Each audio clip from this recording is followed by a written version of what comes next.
What's up, tribe? How you guys doing? Go ahead and hit that subscribe button. I hope you like this video. Excuse me. This is your Greenleaf video review for season 3, episode 4.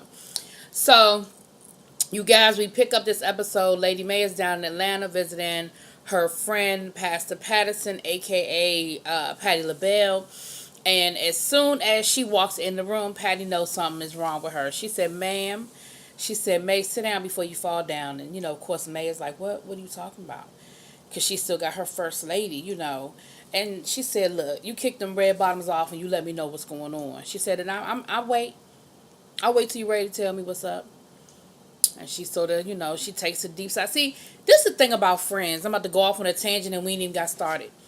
The thing about friends, when you got real friends, you can go 10 years without seeing each other.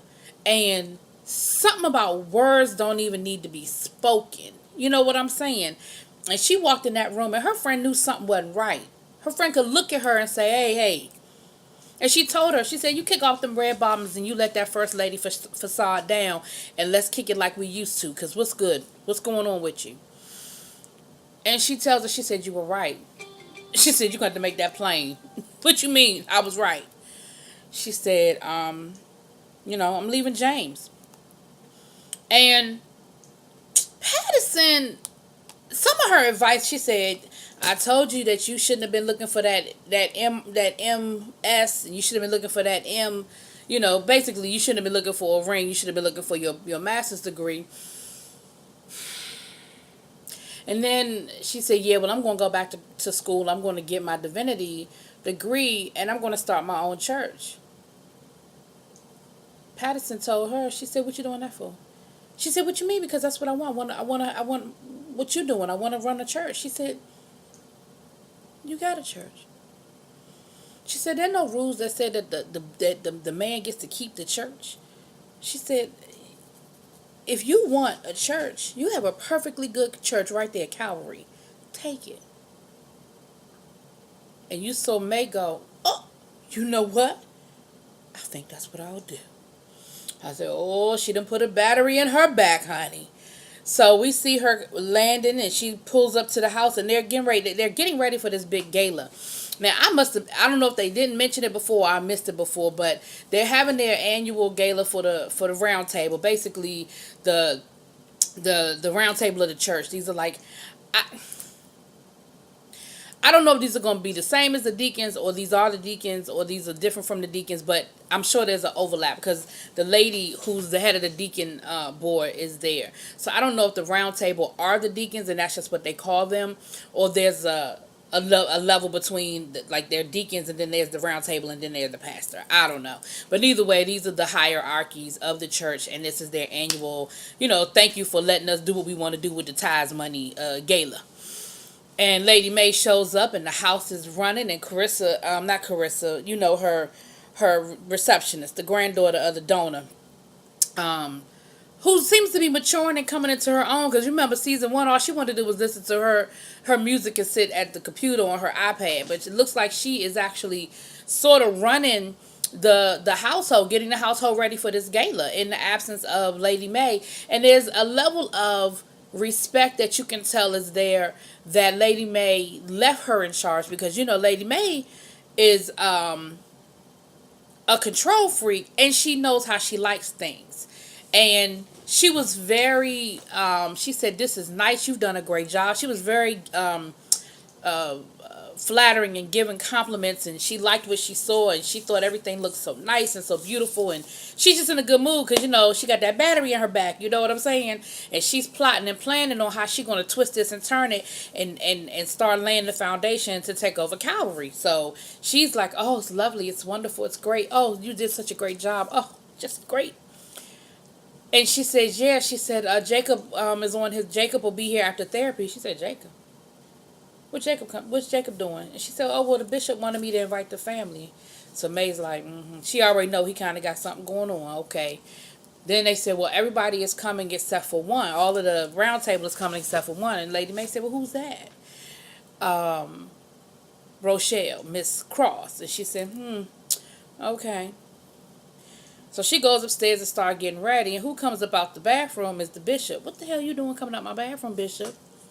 He said, look, you know we're going to have all these people running through the house. I ain't want to use the guest shower because they had already cleaned in there, and I don't want nobody questioning who using the guest room, okay?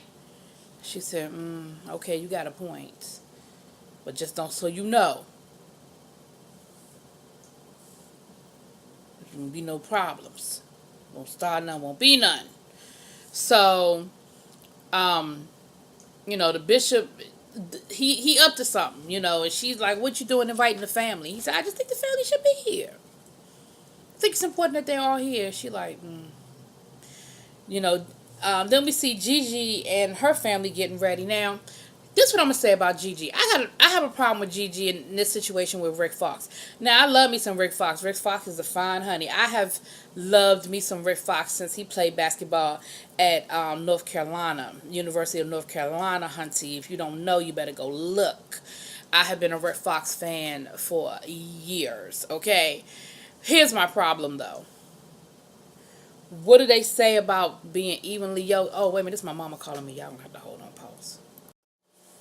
Sorry, y'all. When mama call, you got to find out what's going on. Anyway, so I left off. Okay, so here's my problem with Gigi and her relationship with Rick Fox. He has been very plain with her and very honest and upfront with how he feels about religion and his participation in organized religion. Even though she's not a traditional preacher, she's very much a church person. And she keeps trying to bend him to her will instead of respecting his. And I think that there's a level of compromise that he's willing to give. However, he sees things, he's seeing behind the curtain.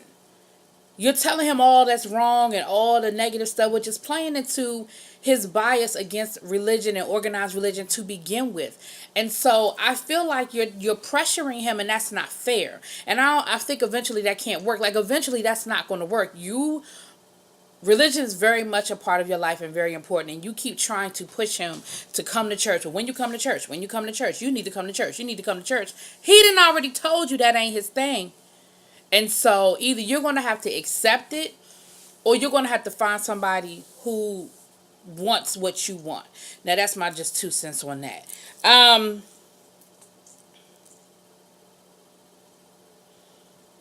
Okay. I just want to make sure I got everything in after I take that little pause. Okay. Charity is still missing. Don't nobody know what the hell Charity is. And the sad thing is, nobody seems to really care what the hell Charity is except for Kevin. And the only reason why Kevin cares is because he want to know where his son is. But when they said, because Kevin is threatening to call the police and stuff because she won't answer the phone. She keeps sending him the voicemail. And Kevin is like, where's my son? And what happened was Kevin actually called Jabari. He got in touch with Jabari, and Jabari let him know, look, we're in Raleigh. I don't know where your woman is or your son, but she ain't here. So that's when Kevin was really like, okay, what the fuck? Where's Charity and what's going on? And he was going to call the police, and his boyfriend told him, he said, look, that's your nuclear option. If you call the police, that's sort of putting you on a path of no return. So before you do that, make sure that you're ready for whatever repercussion comes from you calling the police, because that's the point of no return at that point. And so you see Kevin say, okay, all right, you're right. Let me maybe see what I can find, what other options I have first. Back to the party. So Jacob and the family go. The remnants of the whole we caught you stealing. Zora got a nasty ass attitude. Zora's a bitch, and I don't know why. I ain't figured it out yet. I mean, other than just teenage shit, but unless something happened that they haven't exposed in the storyline yet, she's just a brat. She's a brat, and of course she thinks she's in love with this boy who ain't shit. And we all been there and done that. I mean, I know I have. I mean, it wasn't to that extent. Like, ain't nobody beat. It wasn't physical, but certainly I've been in relationships that weren't good for me. And you can't nobody tell you nothing until you're ready to hear it. And that's just the truth of it. And of course, her parents are doing what they feel like they need to do, but the more you push, the more they're going to run. I mean, that's just the nature of it. The more you push me away from something, the more I'm going to run to it. And we know that's what kids do. So, Carissa talking about sending her ass to boot camp. And Jacob said, we're not doing that. We're not sending our child to no damn boot camp. Which surprised me because I thought Jacob would be like, all right, where the papers? But Jacob is like, no, we're not doing that. We're going to keep her here. We're not sending her to no, to no out to the woods, to no boot camp. We're going to keep her with us and we're going to figure this out. So Clarissa is finally accepting that their daughter got some issues, but now they're clashing on the best way to fix the problem. So we'll that'll continue to come into play later on. So Bishop, in the meantime, Bishop said, look, I know I done fucked up. And what can I do to get my wife back? So he done called the old friend, the friend that introduced them to begin with. He done called them to come to the party, him to come to the party. And he gets there, he like, what the hell I'm doing here? Because mind you, it seems like this has always been a very closed event that only the round table and their spouses are there. Like, Bishop inviting all these extra people seems to be something that's very much out of the norm. So his friend was like, yo, what I'm doing here? And he said, we ain't seen each other since Charity wedding. Now, Charity has been divorced for a good 2 years. So he said, what I'm doing here? And Bishop told him, he said, look, me and May, first he tried to make it seem like we hit a little bump in the road. He said, no, it's bad. And I'm really just trying to save my marriage. And I'm hoping that you being here will maybe spark something or remind her of, the good things. And he was like, all right, I mean, I do what I can. I don't know about all that. And so May sees him. She like, what you doing here? And her first reaction was like, at first I thought maybe it was some secrets between the two of them, the way she reacted at first. But then she seemed to be happy to see him and everything. But now she really know that Bishop is up to something. She know he got some shit going on with him. And, they get to talking and everything. No big deal. And so... make sure. And so then we see the bishop. Well, Gigi had a conversation with the head deacon lady because she wanted to know. Oh, Kevin shows up. I'm sorry. Let me rewind.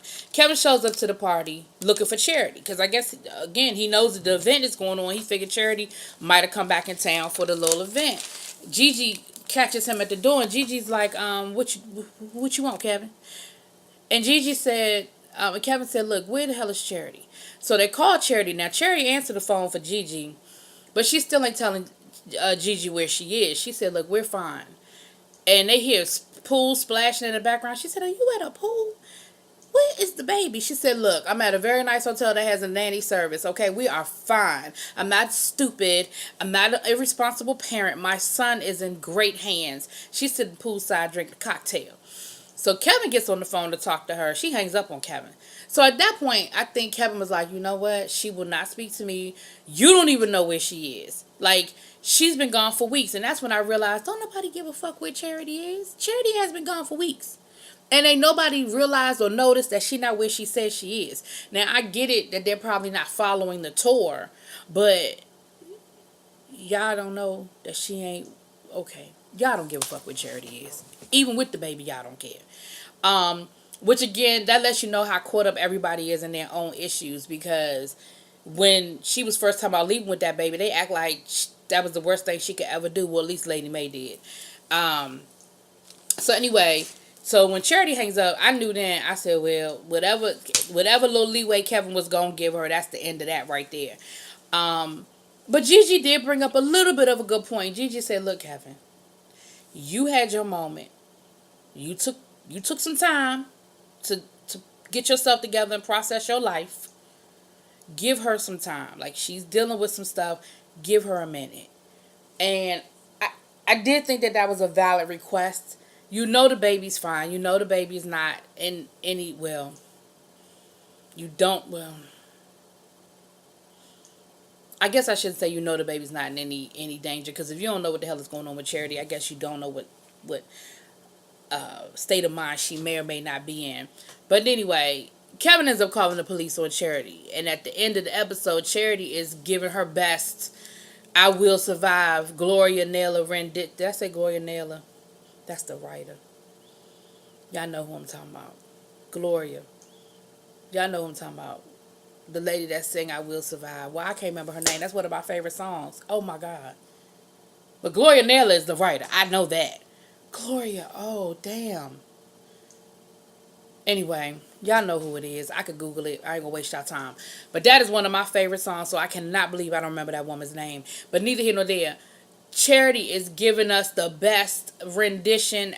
She got her cocktail, the baby sitting in the stroller next to the piano. She's in the piano, I guess it's the piano bar of the resort, hotel, wherever she's staying, and she's giving it to them. You hear me? Giving it to them, okay? She is I Will Survive. I should have changed them stupid locks. Should have made you leave your key. Okay? She's giving it to them. Even to the point where she gets done singing and the piano, the lady said, "Who are you? Somebody famous? Because you clearly have to be a singer entertainer because you are giving it to them." And the police show up and they say, "Hey, Charity Greenleaf, you need to come with us." She said, "I knew you were famous." Yeah, she about to be famous. She about to be famous for kidnapping her damn child. She about to, her mugshot about to be famous. Anyway, so let's get back to the party. I'm just gonna finish Charity up. Ain't no need dragging that one out. We'll come back to the party though. So Bishop calls everybody down. He gives this beautiful speech. He gives this beautiful. Because remember, I forgot that part. Earlier on, Lady May let him know in no uncertain terms, I don't give a damn what you doing. I don't care what kind of tricks you pulling. I am divorcing you. There's nothing you can do. There's nothing you can say. It's a wrap. So Bishop is like, okay, let me pull this out of my back pocket. So I ain't lying. I think he almost had her, y'all. I do. I think she was right there. I think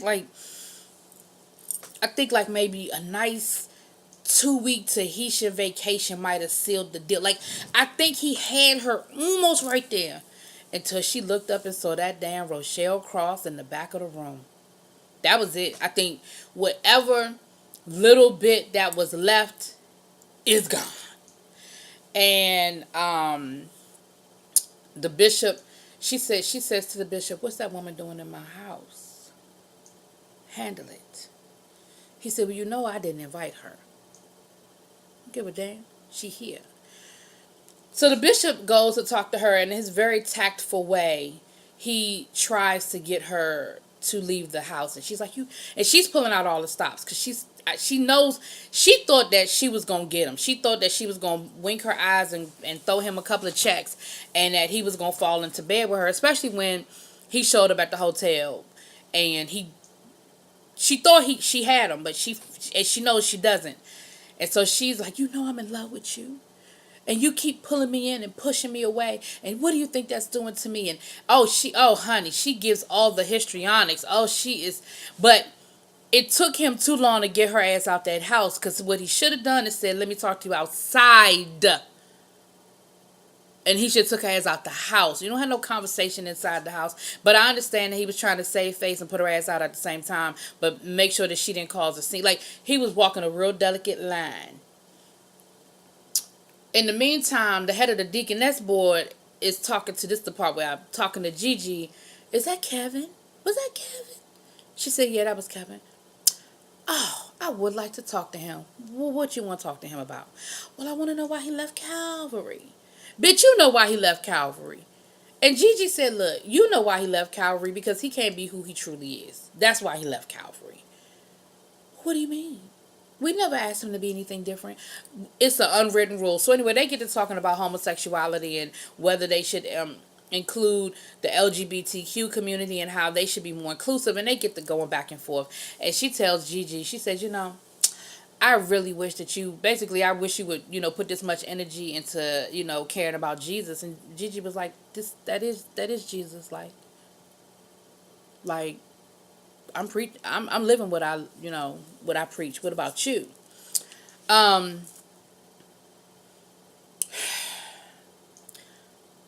Lady May has offered to let Zora move in. Jacob told her what was going on. She said, look, don't send her away to no camp. You bring her to grandma. Grandma will take care of that. Grandma got this. And so he takes it to Carissa. And Carissa she really ain't trying to hear it. She really isn't. She's like, I can handle my daughter. Her and Lady Mae, they have a very contentious relationship anyway. And so she really don't want Lady Mae swooping in and fixing the problem.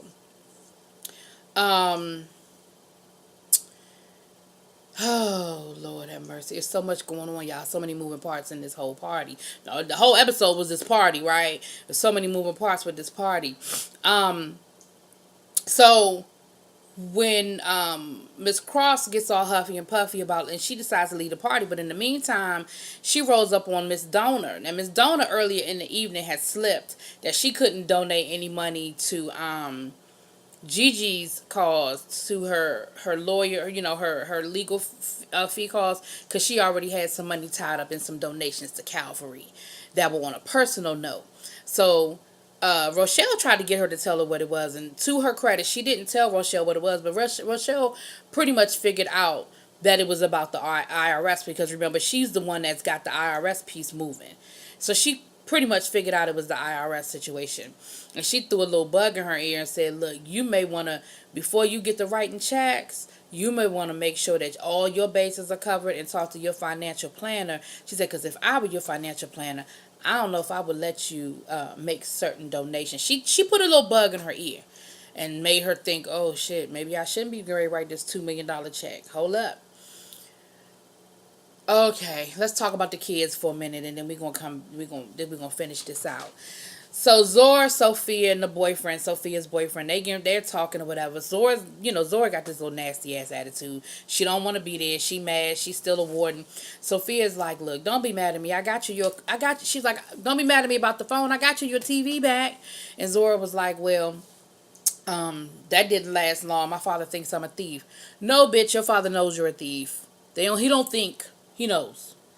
But of course, Zora gotta stay with the lie that she ain't doing nothing. So Sophia goes out to the car with her boyfriend, and they do what teenagers do. But Sophia, let me let you know, boo, you can't have this game. You can't play this game both ways, baby doll. If you want to wait until marriage, which I fully commend and I respect, and you have every right to do that, you can't get that baby all hot and bothered in the car, having him thinking he about to get something about to pop off, something going on. I don't want to get vulgar, y'all, but if you ain't going to get him off or let him get you off in a non-intercourse type way, that's about as tactful as I can say that, then you can't start that train. Y'all are teenagers. This different. Teenage boys, they can't handle themselves the same way. They get hot and they get bothered. And the minute you get to kissing and things start moving, they can't stop it as easily as a 25 or 26-year-old man who says, okay, I'm going into a celibate relationship. He don't know what's going on with his body. And Sophia, so when you kissing him and you just want to kiss and just kiss and rub a little bit, he think that mean, oh, cool, we about to take this to the next level. And when you stop him, yeah, he gonna have a little bit of an attitude. But Sophia, here's what you gonna have to understand, baby doll. You want to stay celibate, I commend that. But what you have to understand is that might be a lonely road for a couple of years. You might not be able to hold on to that boyfriend as nice as he is, and as much as he may want to be with you, he got some other things he might want to explore as well. And you're going to have to just accept that and understand that. Now, talking to Zora wasn't the person to talk to, because Zora don't give a fuck. First of all, Zora don't give a damn because Zora worried about her own situation. But second of all, Zora done gave up the poo-poo. So she certainly is not getting ready to sit here and be like, girl, yeah, because she done gave it up. And she ain't seen nothing wrong with it. She give it up and give it up again, and she's still trying to give it up.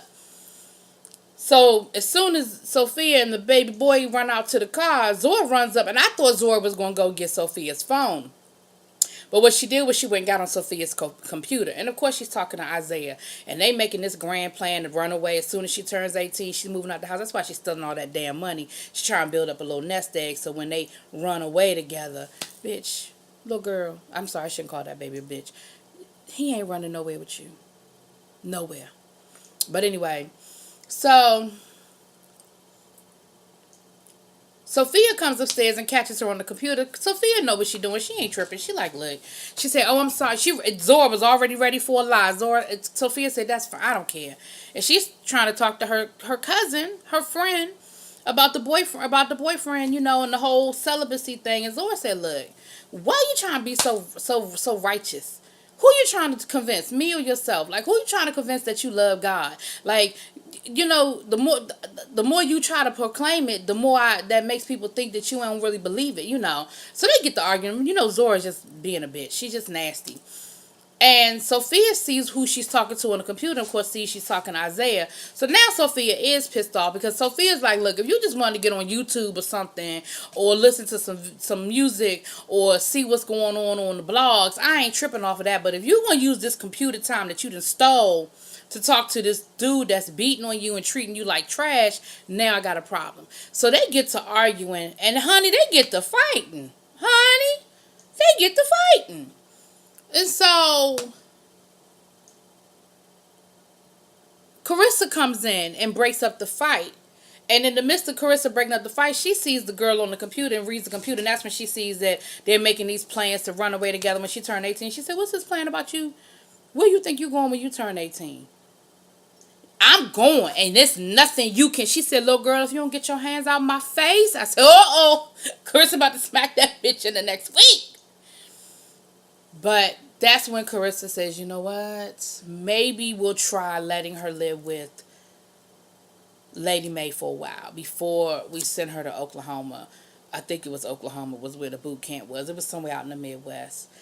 And she realizes that maybe, just maybe, they need to make this step before they go nuclear, to use the other term of going nuclear. So party's over, and everybody's getting ready to leave, and on their way out the door. Now, after Miss Rochelle done showed her ass, Lady Mae done doubled down with the bishop and said, yeah, it's a wrap. There's nothing you can say. There's nothing you can do. And I want to say she tipped her hand about wanting to take over Calvary, but I'm not sure. I know she does it next week. So when the donor is getting ready to leave, and Lady Mae says, well, we'll be toasting pretty soon, won't we? Next week when we handle that business. And the donor says, I've been thinking.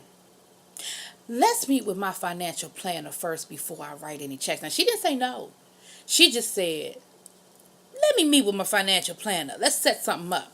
And Lady Mae's face dropped, but she recovered. She said, I would love to meet with your financial planner. You set that up. Talk to the granddaughter. Set that up, okay? Let me know when that's on the books. But she's nervous. She's worried now. Because, of course, she's like, damn, like, we just need to check. And so the party's over.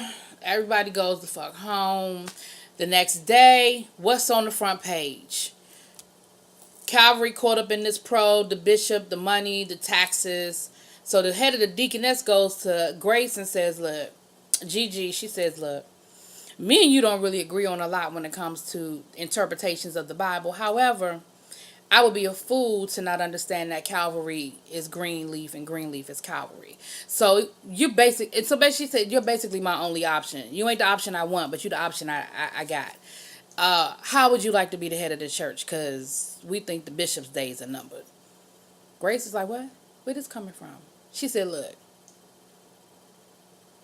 we need somebody to run this church, and I don't think the people are going to accept anybody other than somebody with Greenleaf in their last name.